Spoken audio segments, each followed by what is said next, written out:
Boa tarde, pessoal. Dando continuidade ao assunto de radioatividade, hoje nós vamos estudar a meia-vida. Meia-vida é o tempo necessário para que o número de isótopos radioativos, ou seja, os radioisótopos, se reduzam à metade, em consequência do decaimento radioativo. Os elementos radioativos, os átomos radioativos, eles sofrem decaimento, liberam uma certa quantidade de radiação e se transformam em outro átomo. Então, o tempo necessário para que esses átomos de um elemento metade desses átomos de um elemento se transformem em outro elemento, a gente chama tempo de meia-vida, tá bom? No período de uma meia-vida, a quantidade de átomos do elemento radioativo cai para metade da quantidade inicial. A gente vai ter metade da quantidade de átomos radioativos do início.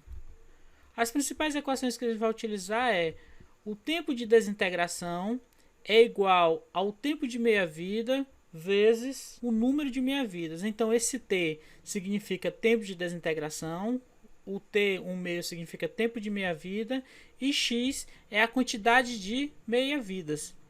E esse X é o número decorrido de meia-vidas. E a outra equação é que a massa restante é igual à massa inicial dividido por 2 elevado ao número de meia-vidas, tá bom?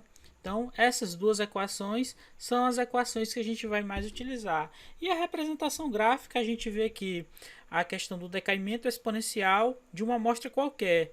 A gente tem a quantidade remanescente de isótopos radioativos inicial e o número de meia-vidas. Então, a gente tem uma quantidade X aqui no início. Com o passar do tempo, essa quantidade X vai cair pela metade, ó. X sobre 2. Esse tempo aqui que ela caiu pela metade chama-se meia-vida. Com o passar do tempo, esse x sobre 2 vai cair pela metade, x sobre 4. E esse tempo vai ser chamado tempo de meia-vida. Quando cair a metade de x4 passa a ser x8, então a gente vai ter o terceiro tempo de meia-vida.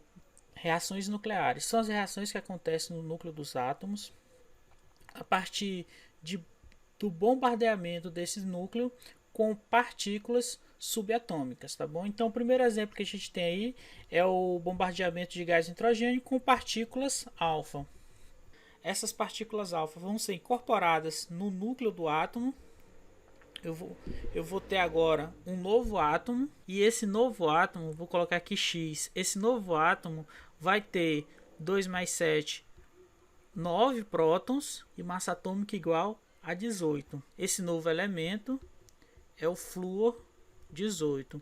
Esse flúor 18 ele é muito instável. Esse átomo de flúor ele vai liberar um próton e vai se transformar num átomo de oxigênio. Vai perder um próton, então vai virar um átomo de oxigênio com 8 prótons e 17 unidades de massa atômica.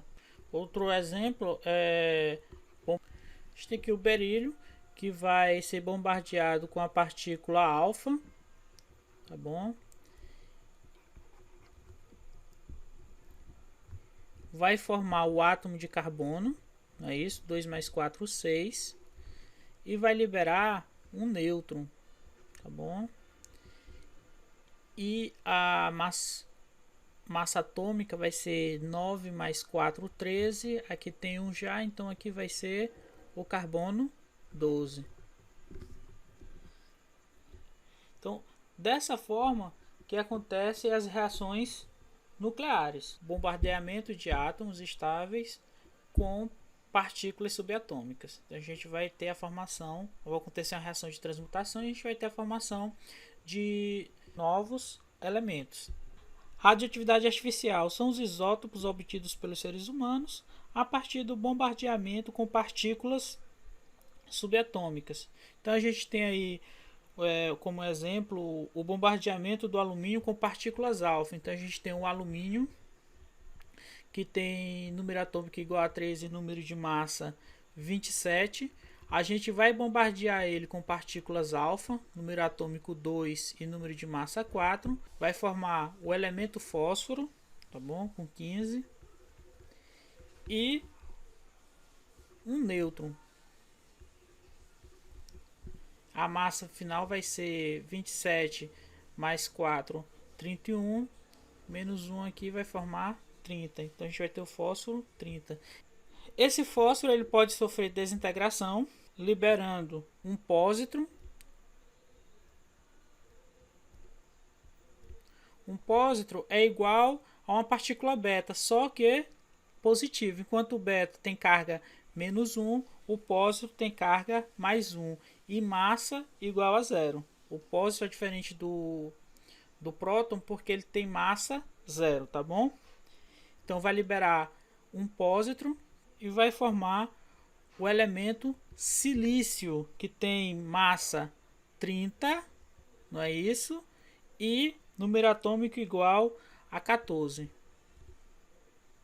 Então todos os isótopos dos elementos transurânicos, ou seja, elementos que têm número atômico maior do que o urânio, que é 92, são radioativos e são obtidos pelos seres humanos. Então, como exemplo, eu vou bombardear um átomo de urânio 92, 238 com o deutério, que é um átomo de hidrogênio com massa igual a 2. Tem o hidrogênio, que tem massa igual a 1, o deutério, que tem massa igual a 2, continua com o próton, e o trítio, que tem número atômico igual a 1 e massa igual a 3, tá bom? Quando ocorre esse bombardeamento, vai formar o elemento com número atômico igual a 93, que é o netúnio, e vai liberar 2 nêutrons. Então a massa vai ser igual a 238. O netúnio é muito instável, ele tem um tempo de meia-vida igual a 21 dias, tá bom? Esse mesmo netúnio ele vai sofrer desintegração, vai liberar uma partícula beta, então vai formar o plutônio e liberar também radiação gama. Então essa reação libera bastante energia. Fissão nuclear. Vários experimentos de bombardeamento de núcleos atômicos foram feitos para se obter elementos com número de prótons superior ao inicial. Em alguns desses experimentos ocorreu uma situação bem interessante. Em vez de se formar um núcleo com maior quantidade de prótons, ocorreu a quebra desse núcleo. Então, fissão nuclear é a quebra do núcleo atômico e a obtenção de átomos com massa mediana e também liberação de grande quantidade de energia. O fenômeno que acontece nas usinas termonucleares e também nas bombas atômicas que se tem hoje é o fenômeno da fissão nuclear. É um fenômeno que libera grande quantidade de energia. Como é que isso ocorre? Vamos ver aqui um exemplo. A gente tem o átomo de urânio 235 com 92 prótons. Ele é bombardeado com um nêutron, tá bom? Que tem massa 1, carga 0. Esse átomo vai ser quebrado em dois elementos mais simples.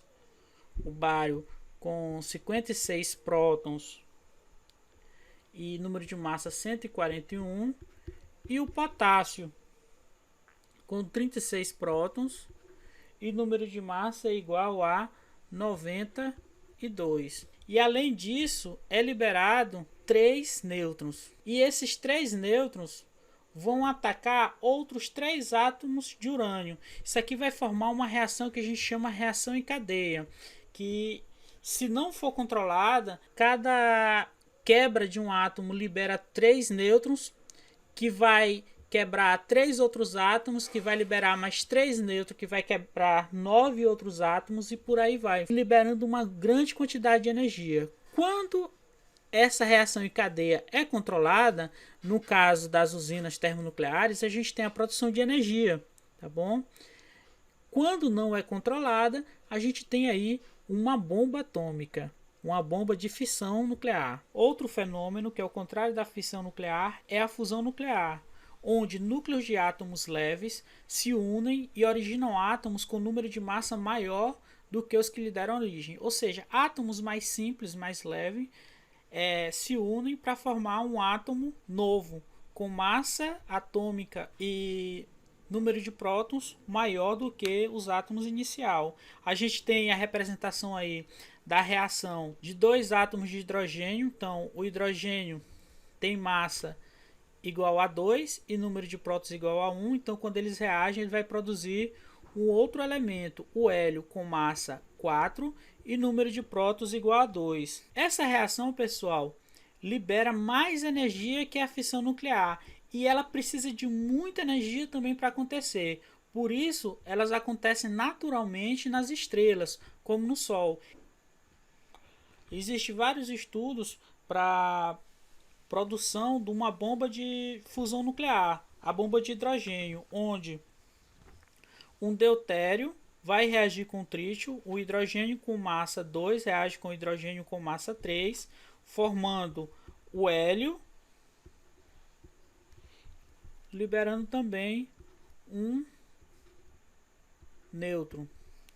Tá bom? Essa é a famosa bomba de hidrogênio, que é equivalente a 50 bombas atômicas. Já pensou um processo de fusão nuclear controlado para a produção de energia?